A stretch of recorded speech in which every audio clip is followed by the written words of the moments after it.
June 6, 1944. The beaches of Normandy erupted in chaos as thousands of Allied soldiers poured onto French soil, facing withering resistance from entrenched German positions. Among them was Sergeant James Monroe Washington, a 23-year-old from rural Georgia, part of the 720th Tank Battalion, one of the few all-black armored units in the United States Army.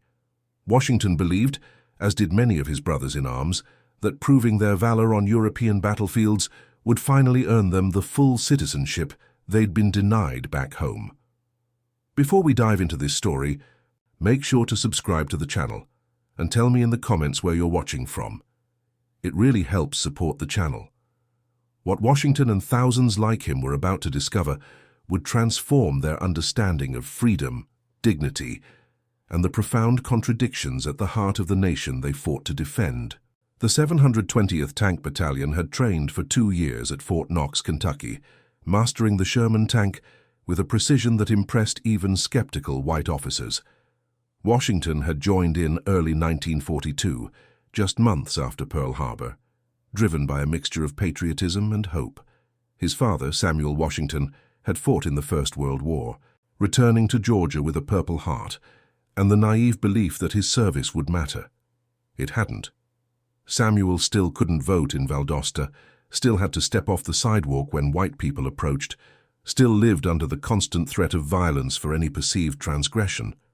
James had watched his father's shoulders curve with accumulated indignities, watched the light fade from eyes that had once believed in promises.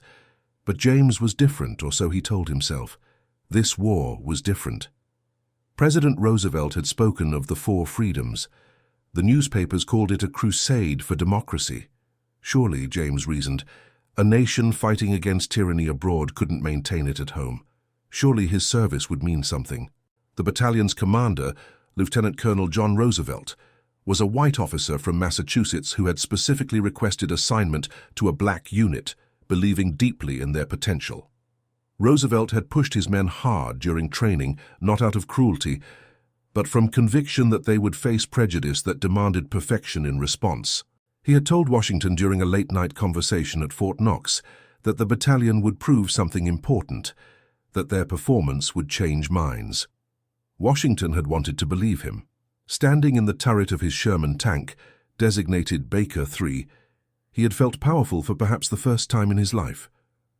The 30-ton machine responded to his commands. The 75mm main gun could destroy enemy positions from over a mile away. Inside the tank, rank mattered more than race. His crew, loader Thomas Jefferson Carter from Alabama, gunner William Dubois from New York, driver Robert Johnson from Mississippi, and assistant driver Marcus Garvey Jones from Louisiana, functioned as a single organism, each man's survival dependent on the others. But even at Fort Knox, reality had intruded. The nearby town of Elizabethtown maintained strict segregation.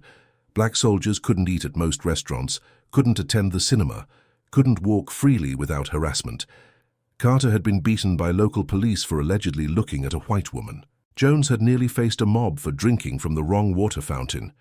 The battalion had to establish its own recreational facilities on base because civilian establishments refused them entry.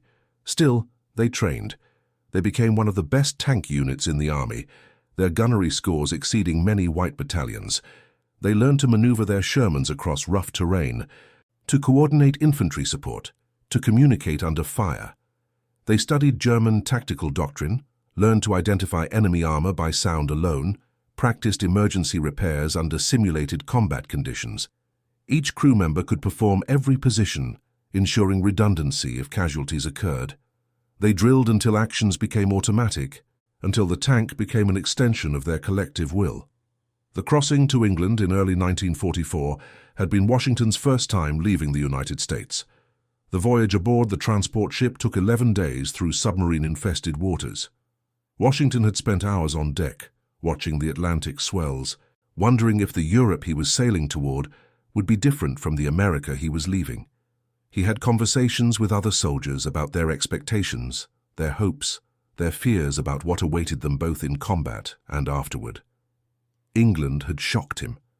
In the small villages near their deployment base in Dorset, local families invited black soldiers into their homes. Washington had dinner with the Pembridge family in Wareham, sitting at their table eating shepherd's pie, discussing literature and music with their daughter Elizabeth, who was studying at Oxford. No one demanded he use a separate entrance. No one called him boy or looked at him with contempt. Children waved at the tank crews as they rumbled through villages on training exercises. Shop owners served black soldiers without hesitation or comment, treating them simply as customers, as people.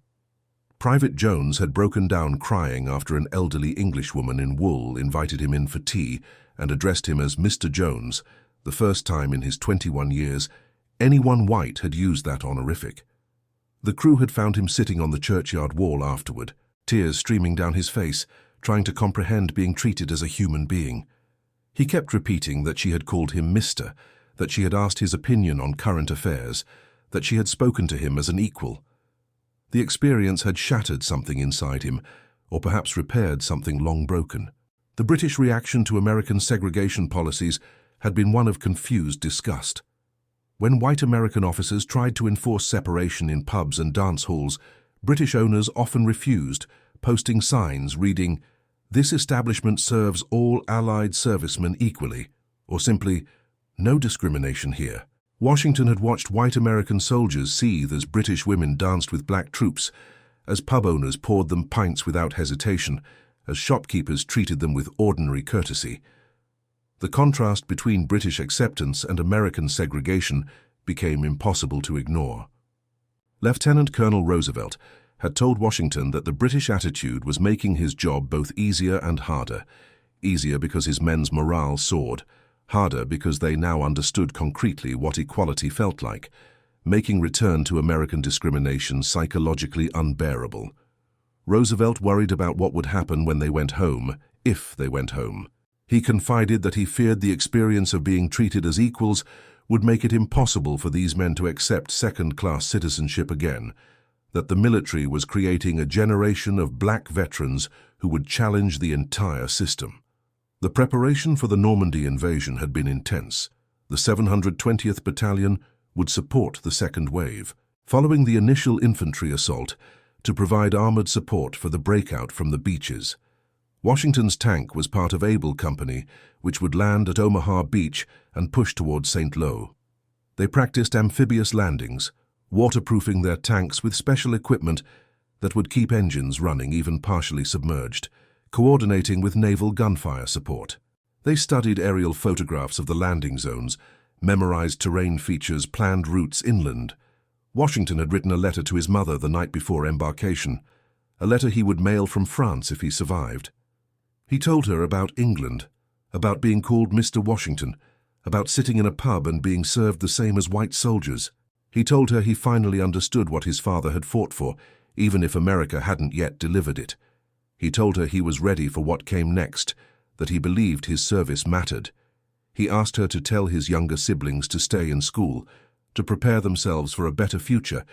He hoped his generation was fighting to create. The crossing of the English Channel on June 6th had been rough, the landing craft pitching in heavy swells. Washington's tank had rolled off the landing craft into 4 feet of water, the waterproofing holding as Johnson expertly maneuvered toward the beach. Artillery shells exploded in the surf, sending geysers of water skyward. Machine gun fire sparked off their armor.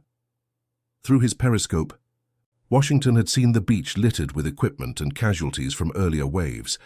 The sound was overwhelming. Explosions, engines, shouted orders, the metallic ring of bullets striking steel. But Baker 3 had made it ashore. The crew had buttoned up and pushed forward, the 75mm gun engaging a fortified position that had been pinning down infantry. Carter fed rounds smoothly into the breach, his movements economical and precise despite the chaos. Dubois acquired targets with calm precision, calling adjustments to Johnson, who maneuvered to give clear firing lanes. Jones monitored the radio, relaying coordinates and situation reports, maintaining contact with other tanks and infantry units. The tank moved like a predator through the chaos, seeking targets, supporting the advance, drawing fire away from exposed infantry.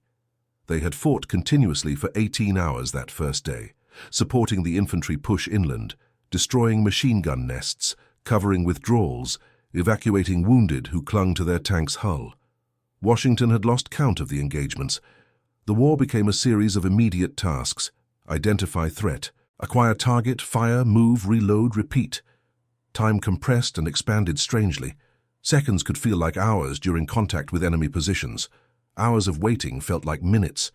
The crew operated on instinct and training, their coordination so complete they barely needed to speak. In the days that followed, the 720th Battalion proved itself repeatedly. They broke through German defensive positions near Couvins, held critical road junctions under heavy counterattack, supported infantry advances through the brutal hedgerow country of Normandy. The terrain was nightmarish for armored operations. High earthen banks topped with thick vegetation created natural fortifications every few hundred yards, allowing defenders to ambush advancing forces. But the battalion adapted, developing tactics for hedgerow fighting, coordinating closely with infantry, using overwhelming firepower to suppress defensive positions.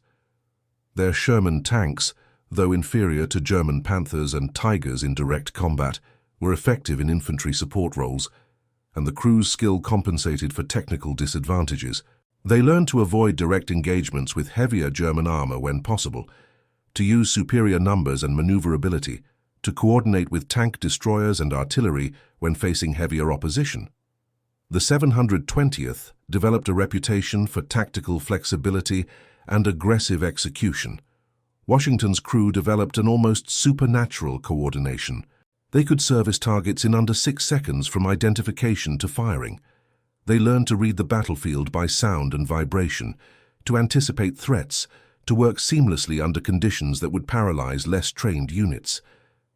Baker III earned a reputation as one of the most effective tanks in the battalion. Other crews studied their methods, tried to replicate their efficiency. Washington became known as someone who could read terrain like a book, who positioned his tank to maximum advantage, who made decisions quickly and correctly under pressure. The French reaction to black American soldiers had been similar to the British, but more complex. France had its own colonial troops from Africa, and many French citizens had been exposed to different racial attitudes through their empire. But more than that, the French saw these black soldiers as liberators, pure and simple. In the towns, the battalion helped free Couvins, Saint-Lô, Chambois. Grateful civilians embraced the tank crews without hesitation or prejudice. The color of liberation was irrelevant. What mattered was freedom restored. Washington would never forget entering Saint-Lô in July. After weeks of fighting through the hedgerows, the city had been devastated by Allied bombing, entire blocks reduced to rubble. But the surviving residents emerged from cellars and damaged buildings to cheer the arriving American forces. An elderly Frenchwoman had climbed onto Baker III's hull and kissed Washington on both cheeks, calling him her liberator, her hero, crying with relief and gratitude. Children had swarmed the tank, begging for chocolate and cigarettes. A young French resistance fighter named Marcel Rousseau had shaken Washington's hand vigorously and told him in broken English that France would never forget the sacrifice of the Americans who freed them, that they were saviors who had restored French dignity and freedom. No one in Saint-Lô cared about the color of the tank crew's skin. They cared only that these soldiers had driven out the occupation forces, had fought and bled to restore French freedom. Washington was Monsieur le Sergent, was treated with respect and gratitude. French families invited the crew for meals, shared their meager supplies even though they had little, opened their homes despite the risk. An elderly man who had hidden from the occupation forces for years embraced Washington and wept, saying he had thought he would never see his country free again, that these American soldiers were angels sent by God.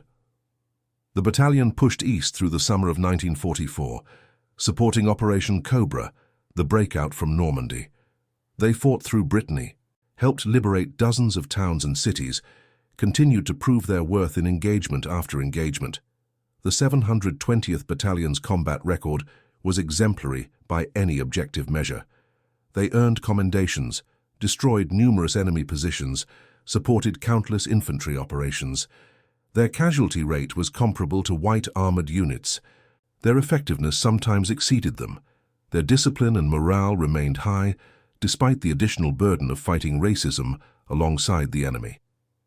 But even in the combat zone, American segregation policies followed them like a shadow. Replacement troops arrived in segregated units. Medical facilities maintained separate wards for white and black wounded, despite the obvious absurdity and inefficiency. Recreation areas in rear echelons were divided by race. The Red Cross, incredibly, operated segregated clubs and even segregated contributions, despite scientific evidence that such separation was meaningless and morally indefensible.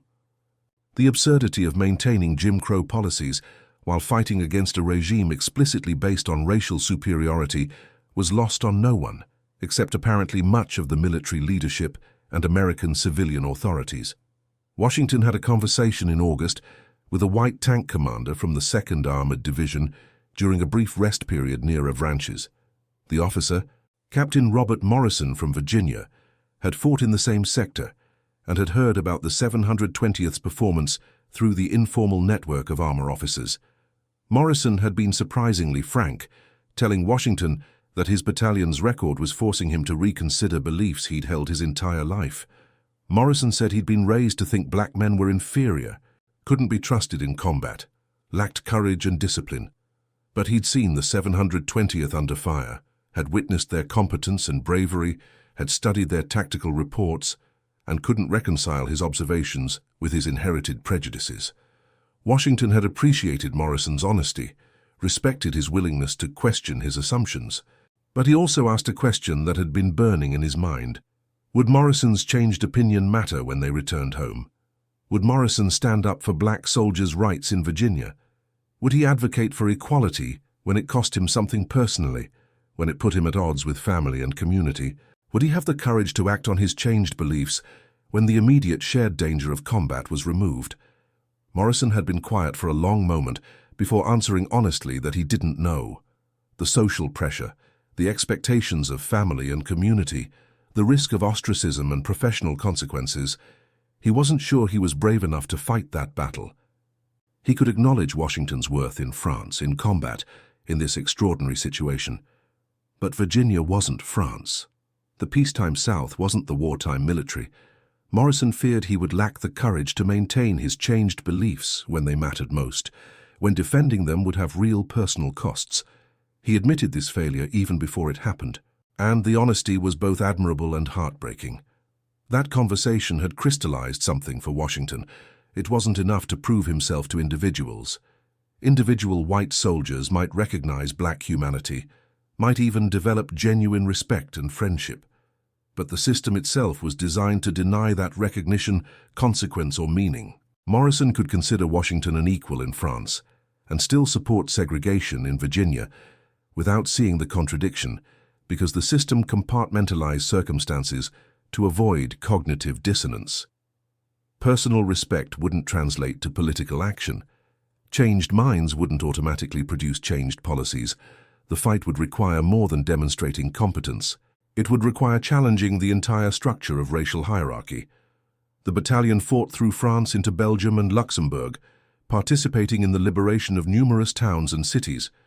They supported the push toward Germany itself, fighting through the Siegfried Line fortifications in the fall. Winter brought new challenges: frozen ground that affected traction and maneuverability, limited visibility from fog and snow, mechanical breakdowns in sub-zero temperatures that required constant maintenance and improvisation. The crews learned to keep engines running overnight to prevent freezing, to stockpile spare parts, to modify equipment for winter conditions. December brought the German counteroffensive in the Ardennes, the massive attack that became known as the Battle of the Bulge. The 720th Battalion was rushed north to help contain the breakthrough. They fought in desperate conditions around Bastogne, supporting the encircled American forces, engaging German armor in the snow and fog. Visibility was often measured in yards rather than miles. The cold was brutal, penetrating even the thickest clothing. Frostbite became as much a threat as enemy fire. Washington's tank was part of a hasty defensive position near Longville when German forces attacked on December 17th. Baker III and 5 other Shermans from Able Company held a critical road junction against repeated assaults by German infantry and armor. The engagement lasted 14 hours, the tank crews fighting exhausted, nearly freezing, running low on ammunition. They rationed shells, made every shot count, coordinated fire to maximize effectiveness. Infantry huddled behind their tanks for protection from the brutal cold and enemy fire. During the battle, a German Panther tank had gotten within 400 yards before Dubois spotted it through the swirling snow, its grey-green camouflage nearly invisible against the winter landscape. The Sherman's 75mm gun was marginal against the Panther's frontal armor at that range, but Dubois had aimed for the track assembly with his first shot, the only vulnerable point available. The round struck true, immobilizing the Panther. As the German tank's turret traversed ponderously toward them, its 88mm gun capable of destroying Baker 3 with a single hit, Carter had loaded a high-explosive round with practiced speed.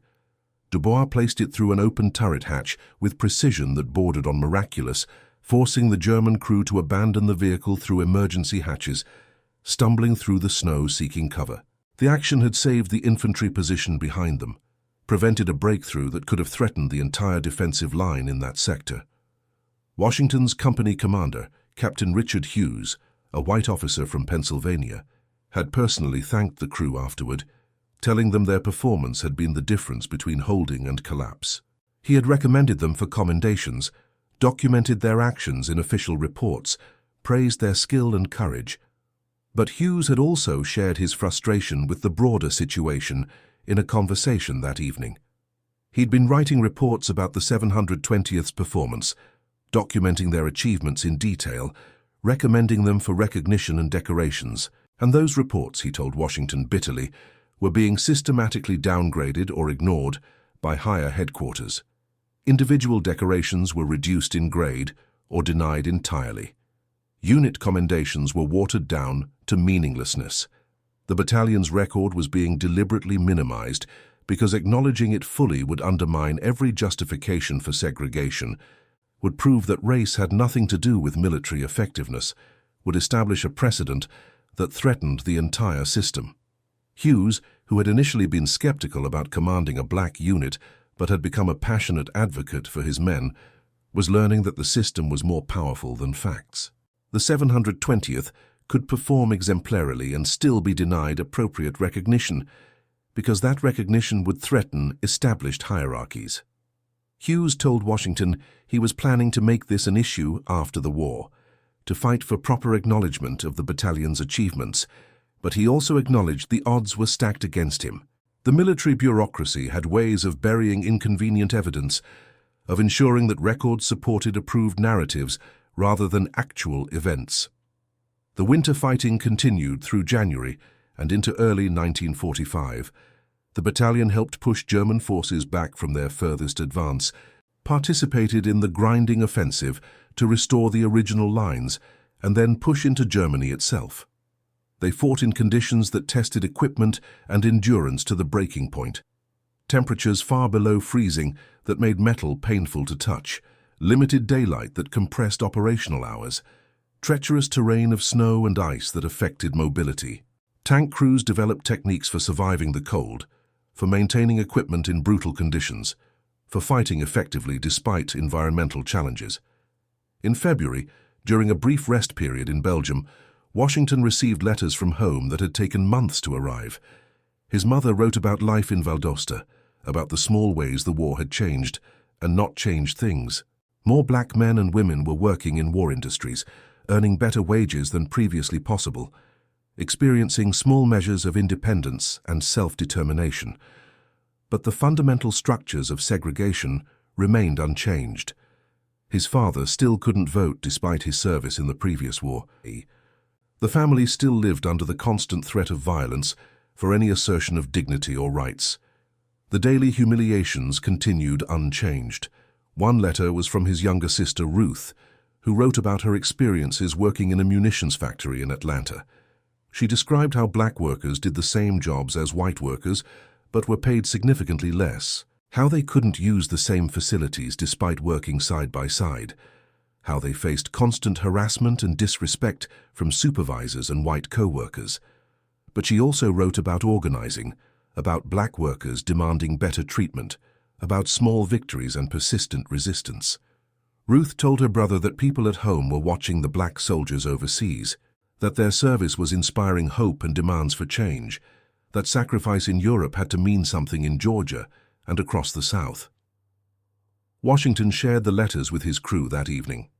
They sat in a barn in a Belgian village, reading and rereading words from home, trying to reconcile the world they were experiencing in Europe with the one waiting for them in America. Jones wondered aloud whether they were fools for fighting for a country that didn't want them, that denied them basic rights, that treated them as second-class citizens while expecting first-class sacrifice.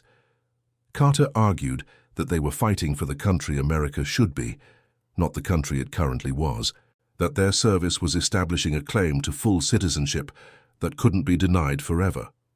Dubois said they were fighting because the alternative, letting the German regime win, was unthinkable, regardless of America's failures and hypocrisies.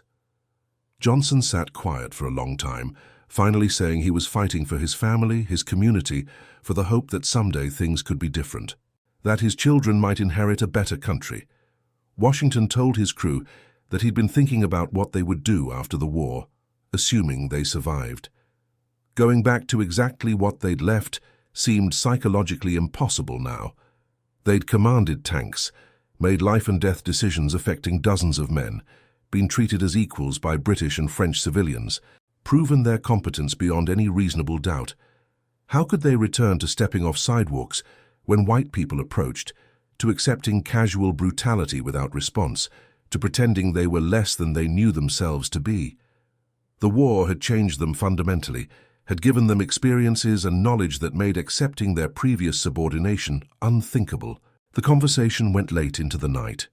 They talked about organizing after the war, about demanding change through legal and political channels, about using their military service as moral and practical leverage. They talked about moving north, where conditions were better though far from equal, where employment opportunities might be more available. They talked about staying in Europe if possible, where they'd experienced something closer to dignity and respect. They talked about the growing civil rights movement, about legal challenges to segregation making their way through courts, about the possibility that the war really would change things fundamentally. But underlying all the talk was uncertainty and fear. They'd all heard stories about black veterans from the First World War being attacked, even lynched, for wearing their uniforms in the South, for asserting themselves in any way, for forgetting their assigned place in the racial hierarchy. They knew that some white Americans would see their military service not as proof of citizenship and patriotism, but as a threat to the existing order, as uppity behavior that needed to be punished. They knew that the very confidence and competence they developed through military service could make them targets for violence from white supremacists determined to maintain racial subordination. The battalion crossed into Germany in March of 1945, part of the massive Allied advance into the homeland of the regime they'd fought for nearly a year. The symbolism wasn't lost on anyone. Black American soldiers, second-class citizens at home, liberating Europe from a regime explicitly based on racial hierarchy and superiority. The irony was so sharp it cut deep. They were fighting against one form of racial oppression while representing a nation that maintained its own form of racial oppression. The contradiction was inescapable. They helped liberate a labor camp near Weimar in April, one of hundreds of such facilities scattered across Germany, where the regime had imprisoned, worked and starved countless people. The conditions shocked even hardened combat veterans who had seen months of warfare. Washington and his crew found survivors barely alive, skeletal figures moving slowly through the camp, saw evidence of systematic cruelty and dehumanization, witnessed the industrial-scale brutality the regime had implemented. The experience was profoundly disturbing, forcing them to confront evil in its most concentrated and deliberate form. A survivor, a Jewish man from Poland named David Steinberg, approached Washington after the liberation, wanting to thank the Americans who had freed him and hundreds of others. Steinberg spoke some English, learned during better times before the war destroyed his world. He asked Washington about America, about whether it was truly a land of freedom and equality, as he'd always heard. Washington found himself unable to give a simple answer, unable to present the uncomplicated narrative Steinberg seemed to expect. He told Steinberg the truth, that America had great ideals enshrined in founding documents, but often failed to live up to them, that it proclaimed equality while maintaining segregation and discrimination, that black Americans were citizens by law, but second class by practice and custom.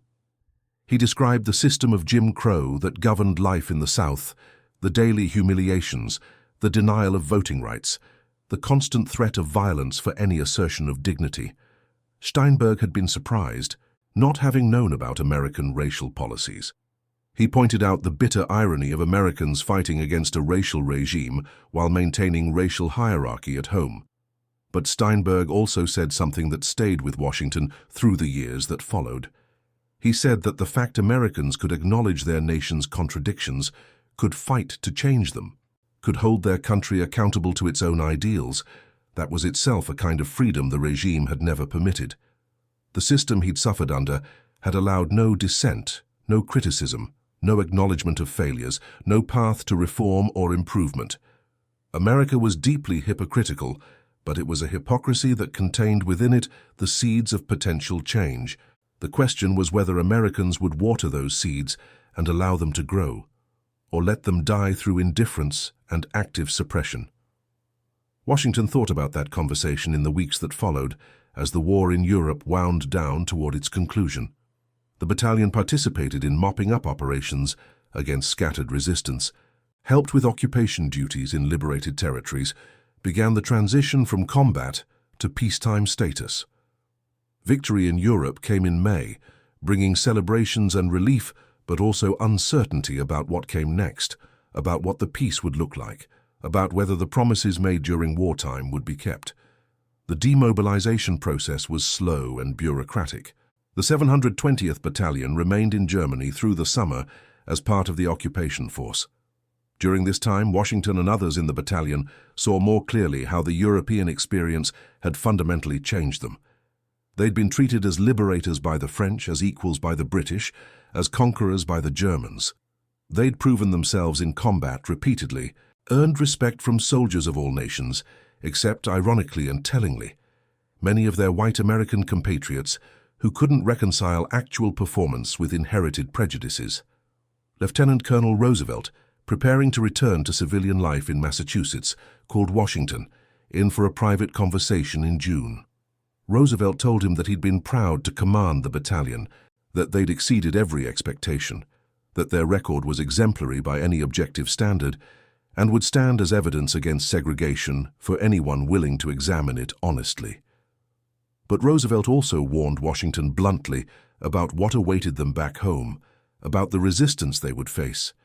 Roosevelt had been receiving letters from contacts in the United States, including civil rights organizations and sympathetic journalists tracking the situation. They reported that white supremacist groups were already organizing against returning black veterans, viewing them as potential troublemakers who might challenge the established order with dangerous ideas about equality picked up overseas. There had already been incidents of harassment and violence against early returnees who wore their uniforms or asserted their rights. The South, in particular, was preparing to reassert control over black populations who might have gotten ideas about equality from their military service and experiences abroad.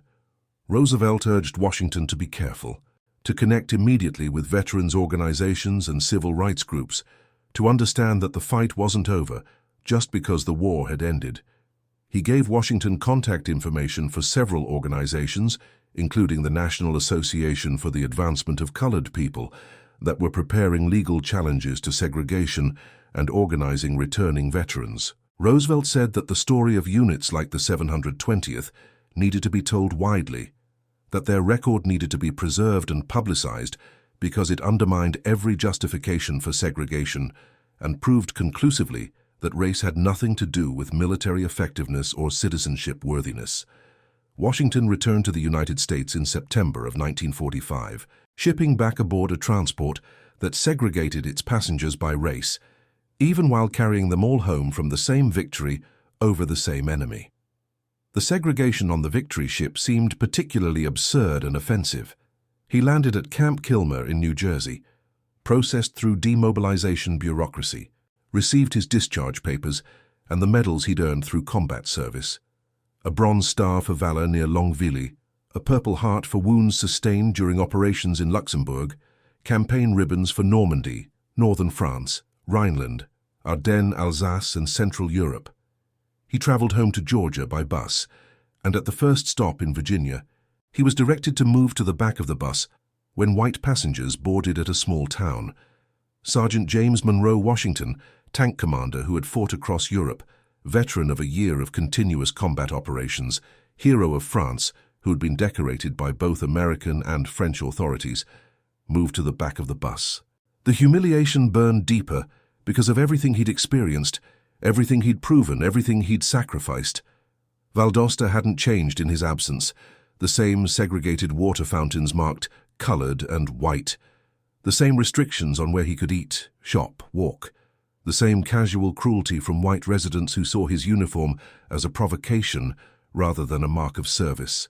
Washington wore his uniform the first day back, walked through town with his ribbons and decorations displayed, partly from pride and partly as a statement. Some black residents approached him with genuine pride, thanking him for his service, asking about the war, treating him as a hero. White residents either ignored him completely or looked at him with something between contempt and concern, as if the uniform itself was an assertion that needed to be put down, as if his service threatened rather than affirmed the existing order. His father had aged visibly during his absence. Samuel Washington looked at his son's decorations and started to cry, not with pride but with grief, because he knew they meant nothing in Valdosta, because he'd hoped so desperately that James's war would be different from his own, that this generation would finally earn the respect and rights that service should guarantee. But it wasn't different. Samuel had been right all along. Service didn't matter to people determined to maintain racial hierarchy. Sacrifice didn't count towards citizenship. Valor didn't earn respect from those committed to denying it. The system simply absorbed everything and maintained itself unchanged through force and custom. But James had also changed in ways his father hadn't anticipated and couldn't fully understand. The young man who left in 1942 had believed he needed to prove himself worthy of equality. That sufficient demonstration of competence and courage would earn recognition and rights. The veteran who returned in 1945 knew he was already worthy, that he'd always been worthy, that worthiness wasn't the question and had never been the question. The question was whether America would live up to its own proclaimed values, whether the nation would honor the promises it made to those who served, whether democracy would be extended to all citizens or remain restricted to some. In November of 1945, Washington went to the county courthouse to register to vote. He brought his discharge papers, his Bronze Star citation detailing his actions under fire, documentary proof of his service and sacrifice. The registrar, a middle-aged white man named Calhoun, who had never served in any capacity, looked at Washington's papers with an expression of bored contempt that made clear he didn't care what they said. Calhoun informed Washington that he needed to pass a literacy test, a requirement selectively applied to black residents while white residents were registered without examination.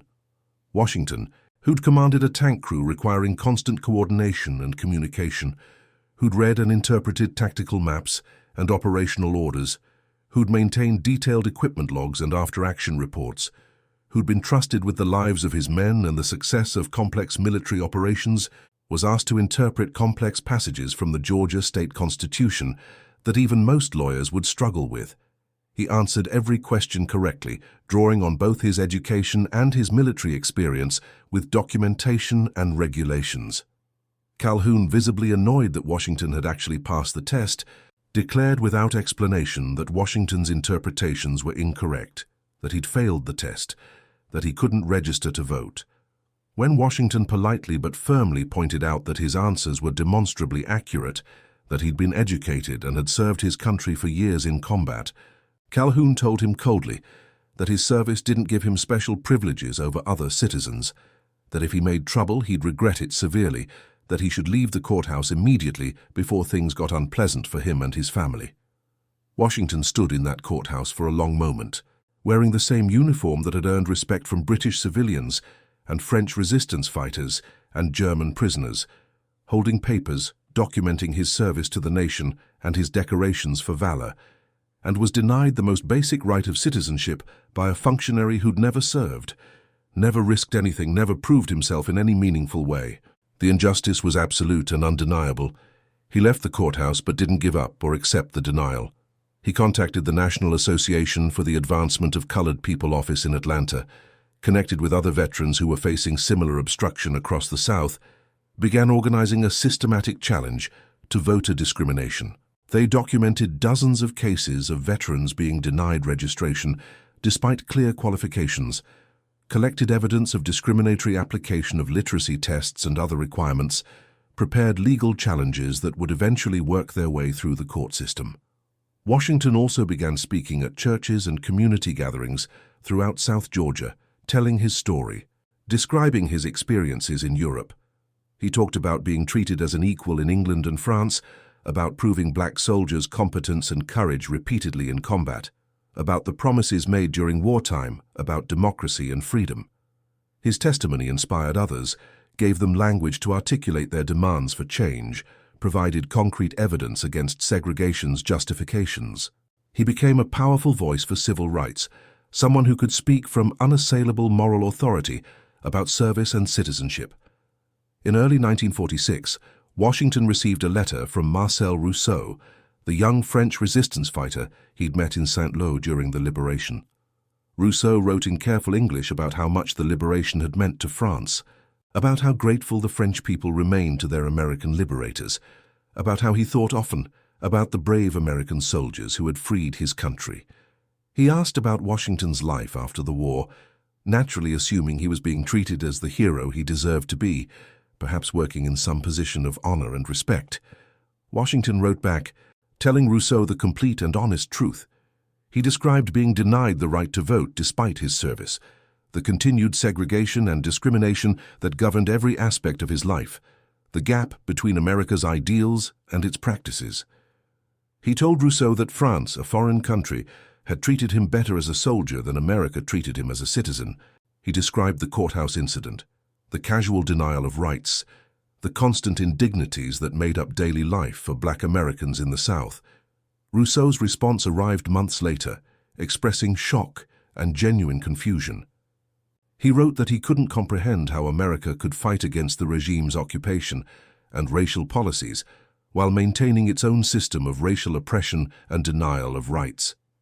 He said that in France, Washington would always be remembered as a liberator, as a hero whose sacrifice had restored French freedom and dignity, that his service had earned eternal gratitude regardless of race or background. Rousseau invited Washington to return to France, suggested seriously that he might find a better life there among people who would treat him with the respect he'd earned and deserved. Washington considered the offer seriously for weeks. Life in France would certainly be easier, freer from the daily humiliation and constant threat of violence that governed black life in Georgia. He could work, live, raise a family without the restrictions and indignities of segregation. But he also felt a deep responsibility to stay, to fight for change, to ensure that his service and sacrifice and that of thousands like him meant something for the next generation. If all the black veterans who understood equality from experience left America, who would challenge the system? Who would demand that the nation live up to its ideals? Who would fight the battles that needed fighting? Throughout 1946 and 47, Washington worked tirelessly with civil rights organizations, participating in voter registration drives, documenting discrimination, supporting legal challenges to segregation. It was slow, dangerous work. Several activists were beaten severely, some disappeared and were never seen again. The system defended itself violently against any serious challenge to white supremacy, but there were also small victories that accumulated over time. Some courts began striking down the most egregious voter restrictions. Public opinion in some parts of the country was shifting, influenced by returning veterans' testimonies and growing awareness of American hypocrisy visible to the entire world. Washington testified before a congressional committee in 1948 about voting rights discrimination against veterans. He presented his discharge papers, his decorations, his detailed documentation of being denied registration in Valdosta despite clear qualifications.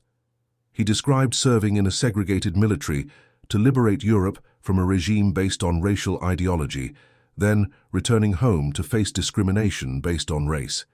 His testimony was covered in newspapers across the country and even internationally, forcing Americans and the world to confront an uncomfortable and undeniable truth about American democracy's limitations. The testimony didn't immediately change anything in Valdosta or most of the South. Washington still couldn't vote in the 1948 elections. The local power structure remained completely committed to maintaining white supremacy through any means necessary.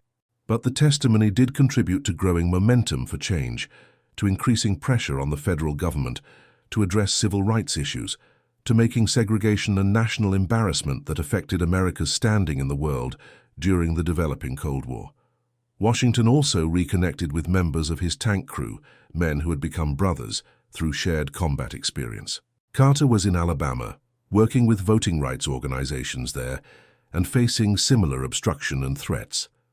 Dubois had moved to New York and was attending college on the new veterans' benefits, studying law with explicit plans to challenge segregation in the courts and help defend civil rights workers. Johnson had returned to Mississippi and was working quietly but effectively to build black economic independence through cooperative businesses that would reduce dependence on white-controlled employment. Jones was in Louisiana, teaching school and organizing his community for the long struggle ahead. They corresponded regularly, sharing experiences from different parts of the South, supporting each other through difficulties, maintaining the bonds formed in combat. They all faced similar challenges, the profound dissonance between their wartime experiences and peacetime reality, the frustration of being denied rights despite their service and sacrifice, the determination to fight for change despite the personal risks and costs. Their letters sustained each other through dark times when progress seemed impossible. In 1952, 7 years after returning from the war, Washington was finally allowed to register to vote in Valdosta. The change came not from local enlightenment, but from federal pressure and court decisions that made continued obstruction legally risky for local officials. When he cast his ballot in the November election, it felt simultaneously momentous and inadequate. Momentous because it represented a right he'd been denied despite his service, inadequate because it was only the barest minimum of citizenship, granted reluctantly rather than acknowledged freely. The years that followed brought gradual but significant change across American society. The Brown decision in 1954 declared school segregation unconstitutional, establishing a legal precedent that would undermine the entire structure of Jim Crow. The Montgomery bus boycott in 1955 demonstrated the power of organized resistance and economic pressure. The civil rights movement grew in strength and sophistication throughout the late 1950s, building on foundations laid by veterans and activists in the immediate post-war years who had kept fighting when victory seemed distant. Washington remained active in the movement through the 1950s and 60s, participating in voter registration drives that became increasingly effective, supporting desegregation efforts that proceeded unevenly across the South, telling his story to younger generations who needed to understand the history they were building on. He watched with pride as the country slowly, painfully, began to confront its contradictions, to move, however haltingly, toward the ideals it proclaimed to the world. In 1968, Washington was invited to return to France for a ceremony commemorating the liberation of Saint-Lô and honoring American veterans who had participated in freeing French territory from occupation. The French government was decorating veterans from all the Allied nations, and Washington's name had been submitted by Marcel Rousseau, who had never forgotten the American sergeant who had helped liberate his town. Washington traveled to Normandy, his first time back in Europe since 1945, wondering how much had changed in the intervening decades. The reception overwhelmed him completely. French citizens lined the streets to cheer the American veterans, many holding signs thanking them in English and French. The mayor of Saint-Lô personally thanked Washington for his service decades earlier, presenting him with the town's Medal of Honor and speaking emotionally about the debt France owed to the American soldiers who had sacrificed to restore French freedom. Marcel Rousseau, now a successful middle-aged businessman with a family, embraced Washington and introduced him to his children as the American hero who had freed their town, who had given France back to the French people, who represented the best of what America could be. During the formal ceremony, Washington was asked to speak to the assembled crowd about his experiences. He talked about his service as a black soldier in the segregated American military, about being treated as an equal by French civilians in 1944, while being treated as inferior by his own country.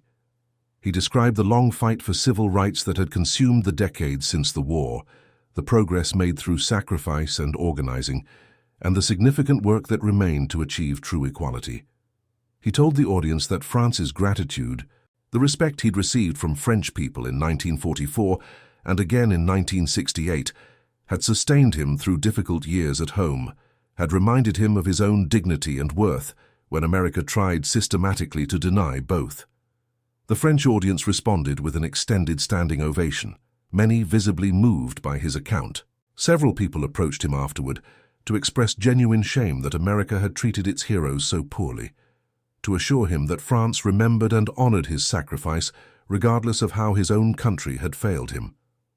A young French student told Washington that learning about American segregation in school had shocked her profoundly, that she couldn't understand how a democratic nation fighting for freedom could maintain such oppressive policies toward its own citizens.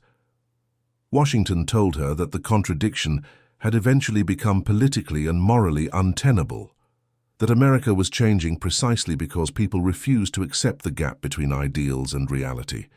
That progress was possible, but required constant effort and vigilance. Returning to Georgia after the France trip, Washington felt a complex mixture of emotions. Deep pride in what he and his generation had accomplished, both in the war and in the long struggle for civil rights that had transformed America. Profound grief for the wasted years, the delayed justice, the unnecessary suffering and indignities endured by millions. Cautious hope that younger generations would inherit a better America than he had known. Continued determination to keep working toward full equality until the promises of democracy were completely realized for all citizens. Washington lived to see remarkable changes over the following decades.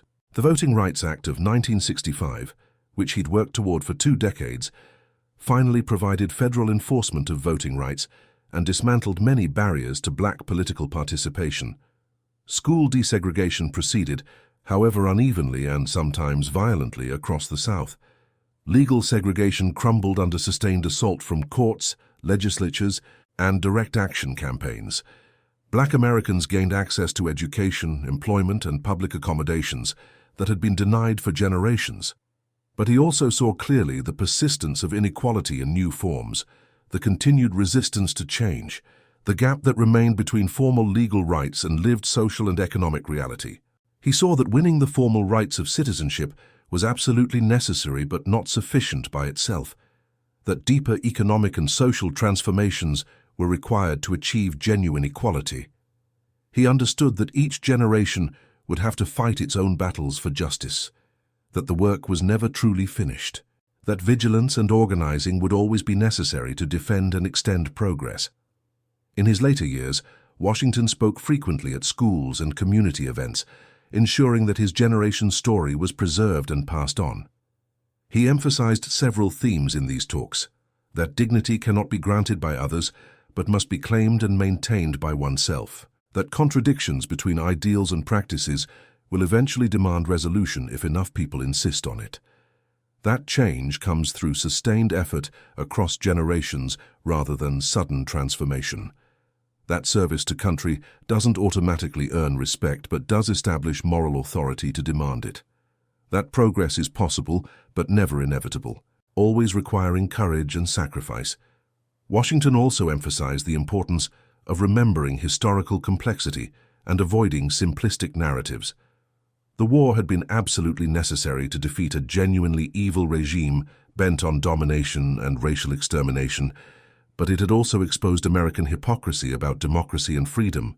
American democracy was deeply flawed and had denied rights to millions of its citizens, but it contained mechanisms for reform and change that totalitarian systems deliberately lacked. Progress was possible through organizing and legal challenges, but it wasn't inevitable and required constant pressure.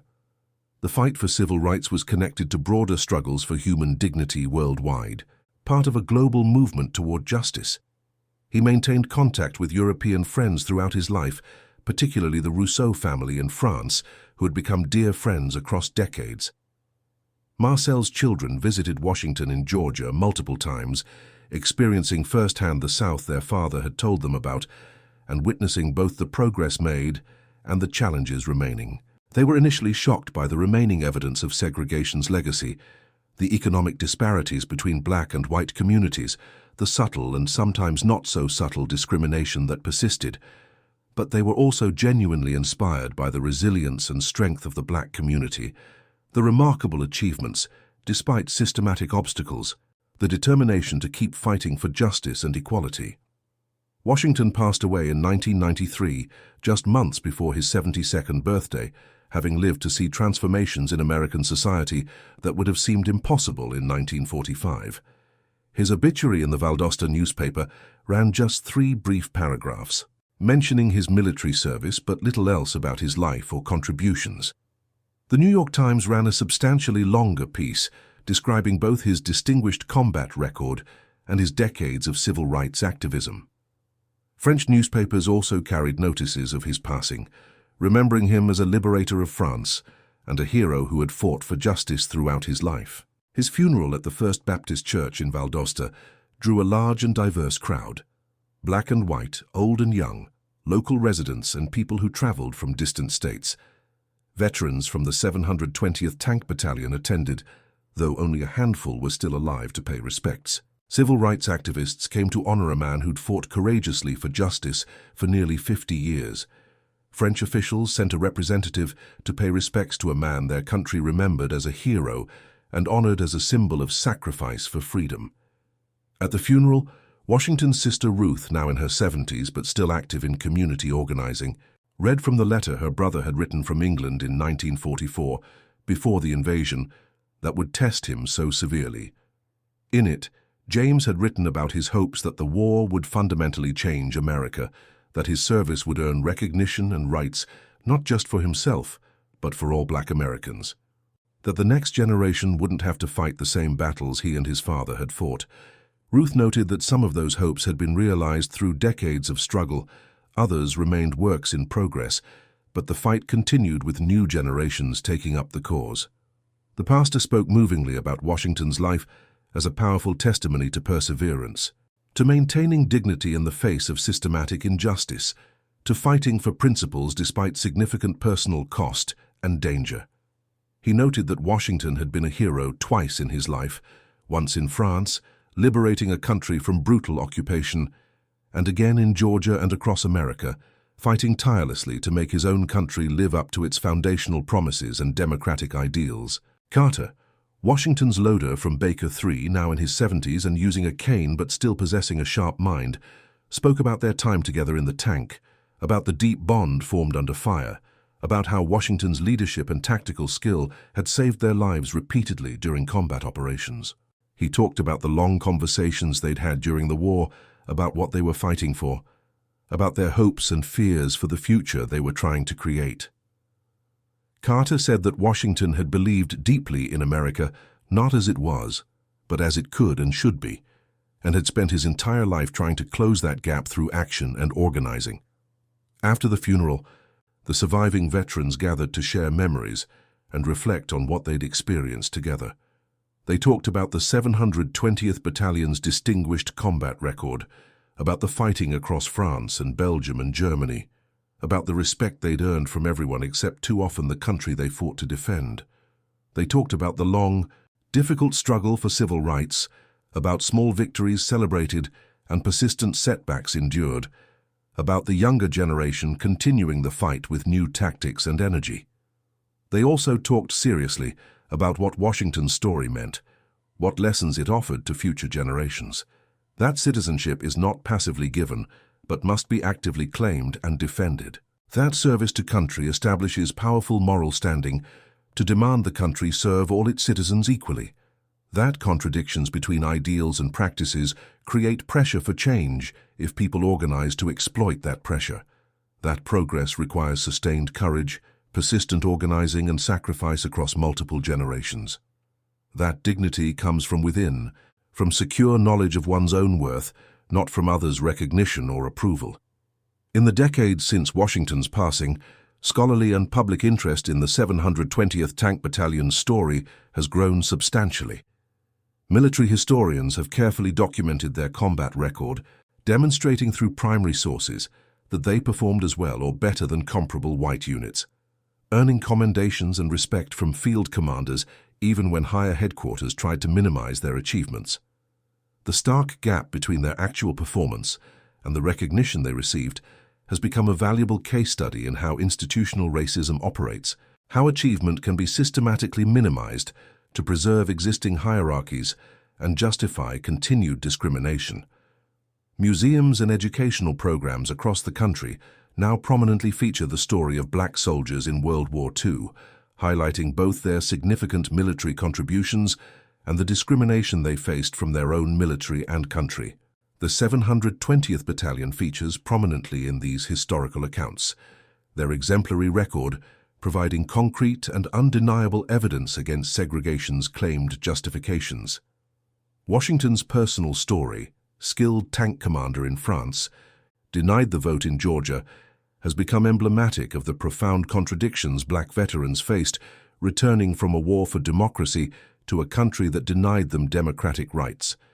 France has been particularly active and committed to preserving this history and honoring these veterans. Memorials in Normandy and other liberated areas now specifically acknowledge the crucial role of black American soldiers in the liberation, correcting earlier narratives that minimized or ignored their contributions. St. Lo maintains a permanent exhibit about the diverse forces that freed the city, including detailed information about segregation in the American military and the bitter irony of segregated forces fighting for freedom and democracy. The Rousseau family donated documents, photographs, and personal correspondence from their decades-long friendship with Washington to the exhibit, helping preserve his story for future generations. But perhaps the most important and enduring legacy is found in the continued relevance of Washington's central insight about civil rights and human dignity. That proving oneself according to others' arbitrary standards is never enough to overcome systematic discrimination, that the standards themselves and the entire system of discrimination must be challenged and fundamentally changed. Washington and his generation demonstrated beyond any reasonable doubt that race did not determine capability, courage, intelligence, or character. Yet that demonstration, as important and necessary as it was, did not automatically translate into equal treatment, respect, or rights. The transformation of American society required sustained legal action, political organizing, economic pressure, direct resistance, and consistent moral witness across decades.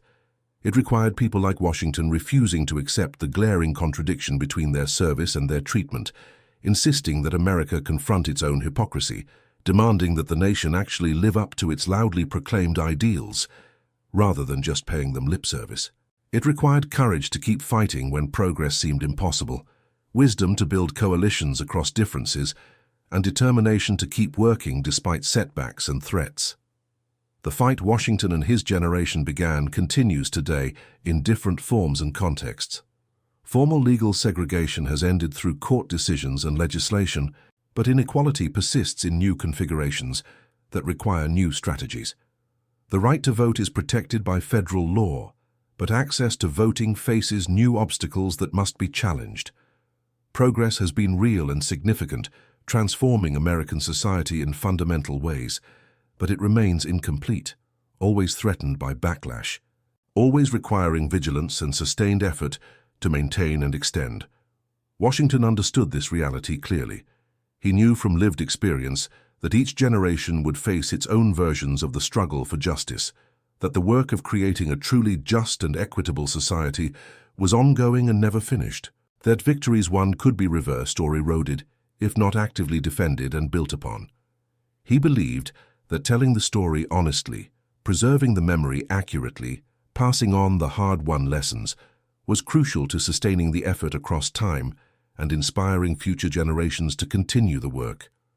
The story of James Monroe Washington, tank commander who fought across Europe, denied the vote in Georgia, remains powerful and relevant because it captures essential truths about American democracy that remain important today. That it has often failed catastrophically to live up to its foundational ideals, that those failures create moral authority and political opportunity for those denied their rights to demand fundamental change. That change is possible but never guaranteed, requires courage and sacrifice, proceeds unevenly with setbacks and advances, and faces constant resistance from those benefiting from existing arrangements.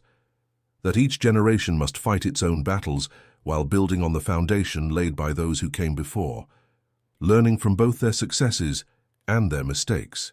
Washington's generation of black veterans returned from a war ostensibly fought for democracy to face continued denial of basic democratic rights in their own country.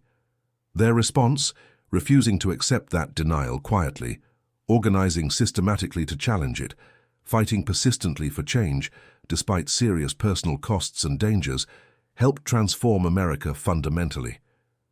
The civil rights movement that reshaped American society built directly on their determination, their testimony about contradictions between ideals and practices, their absolute refusal to accept the gap between their service and their treatment as citizens. The America Washington knew when he passed away in 1993 was profoundly and fundamentally different from the Georgia he returned to in 1945. Not perfect, not fully just, not free from racism and discrimination, but changed in ways that mattered deeply.